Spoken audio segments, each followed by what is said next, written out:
পঞ্চায়ত ইলেকশ্যনত আপোনালোকে জানে যে মেম্বাৰত প্ৰতীক চিহ্ন নাথাকে। কোনো পলিটিকেল পাৰ্টিয়ে নিজৰ চিম্বলত কেণ্ডিডেট দিব নোৱাৰিব। কিন্তু এপি মেম্বাৰ আৰু জেপি মেম্বাৰ এই দুইটাত আমাৰ চিম্বল থাকিব। মেম্বাৰ আমাৰ পাৰ্টিয়েতো টিকট নিদিয়ে মেম্বাৰত, মানে পঞ্চায়ত সভাপতিজন মেম্বাৰসকলে পিছত নিৰ্বাচন কৰিব। গতিকে সভাপতিৰ সময়ত পাৰ্টিৰ কেণ্ডিডেট দিয়ে নিদিয়ে, জিকাক মানুহে আকৌ দলতো যোগদান কৰিব পাৰে বা আমাৰ দলৰ মানুহো খেলি জিকিব পাৰিব। কোনেও দিব নাই, কোনো ৰাজনৈতিক দলেই দিব নোৱাৰে। আমি মেম্বাৰ ইলেকশ্যনৰ কাৰণে চিম্বলটো আইন অনুসৰি তাত ব্যৱহাৰ কৰিব নোৱাৰিম। য'ত যোগদান কৰিব পাৰিব তাত।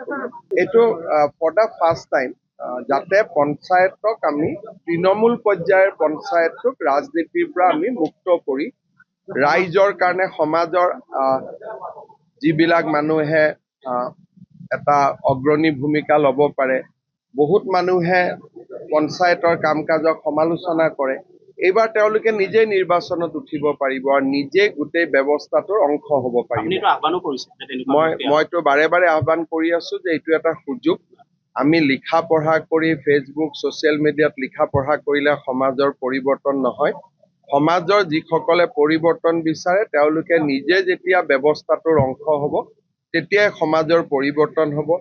বহুত মানুহে পলিটিকেল পাৰ্টিৰ মেম্বাৰ হ'ব নোখোজে, কিন্তু এইবাৰ আমি সুযোগ দিছোঁ যে আপুনি পলিটিকেল পাৰ্টিৰ মেম্বাৰ নোহোৱাকৈও পঞ্চায়তৰ সভাপতিলৈকে আপুনি নিজৰ দায়িত্ব ল'ব পাৰিব আৰু যাতে এটা ইকুৱেল ফুটিং থাকে সেইকাৰণে কোনো ৰাজনৈতিক দলেই এইটো নিজৰ ওপৰত কথা। কোনোবাই দলত যোগদান কৰিব পাৰে, কোনো যোগদান কৰিব নোৱাৰে। আনকি আমাৰ দলৰ এক্টিভ ৱৰ্কাৰেও ইলেকশ্যন খেলিব পাৰে, কাকোতো আমি বাধা নিদিওঁ।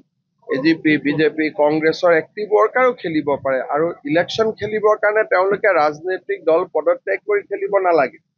কিন্তু বিজেপিৰ চিম্বলটো নাপায়। পঞ্চায়ত ইলেকশ্যনত আপোনালোকে জানে যে মেম্বাৰত প্ৰতীক চিহ্ন নাথাকে।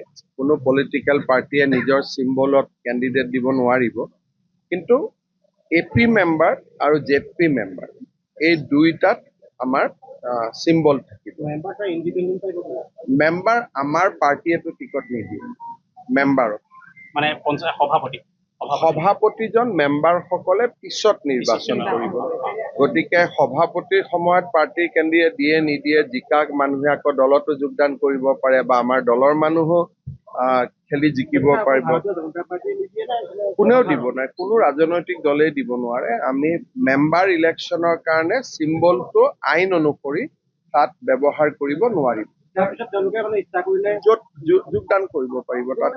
এইটো ফৰ দ্য ফাৰ্ষ্ট টাইম যাতে পঞ্চায়তক আমি তৃণমূল পৰ্যায়ৰ পঞ্চায়তটোক ৰাজনীতিৰ পৰা আমি মুক্ত কৰি ৰাইজৰ কাৰণে সমাজৰ যিবিলাক মানুহে এটা অগ্ৰণী ভূমিকা ল'ব পাৰে। বহুত মানুহে পঞ্চায়তৰ কাম কাজক সমালোচনা কৰে। এইবাৰ তেওঁলোকে নিজেই নিৰ্বাচনত উঠিব পাৰিব আৰু নিজে গোটেই ব্যৱস্থাটোৰ অংশ হ'ব পাৰিব। মইতো বাৰে বাৰে আহ্বান কৰি আছো যে এইটো এটা সুযোগ। আমি লিখা পঢ়া কৰি ফেচবুক ছ'চিয়েল মিডিয়াত লিখা পঢ়া কৰিলে সমাজৰ পৰিৱৰ্তন নহয়। সমাজৰ যিসকলে পৰিৱৰ্তন বিচাৰে তেওঁলোকে নিজে যেতিয়া ব্যৱস্থাটোৰ অংশ হ'ব তেতিয়াই সমাজৰ পৰিৱৰ্তন হ'ব। বহুত মানুহে পলিটিকেল পাৰ্টিৰ মেম্বাৰ হ'ব নোখোজে, কিন্তু এইবাৰ আমি সুযোগ দিছোঁ যে আপুনি পলিটিকেল পাৰ্টিৰ মেম্বাৰ নোহোৱাকৈও পঞ্চায়তৰ সভাপতিলৈকে আপুনি নিজৰ দায়িত্ব ল'ব পাৰিব আৰু যাতে এটা ইকুৱেল ফুটিং থাকে সেইকাৰণে কোনো ৰাজনৈতিক দলেই এইটো নিজৰ ওপৰত কথা। কোনোবাই দলত যোগদান কৰিব পাৰে, কোনো যোগদান কৰিব নোৱাৰে। আনকি আমাৰ দলৰ এক্টিভ ৱৰ্কাৰেও ইলেকশ্যন খেলিব পাৰে, কাকোতো আমি বাধা নিদিওঁ। এজিপি, বিজেপি, কংগ্ৰেছৰ এক্টিভ ৱৰ্কাৰেও খেলিব পাৰে আৰু ইলেকশ্যন খেলিবৰ কাৰণে তেওঁলোকে ৰাজনৈতিক দল পদত্যাগ কৰি খেলিব নালাগে। কিন্তু বিজেপিৰ চিম্বলটো নাপায়।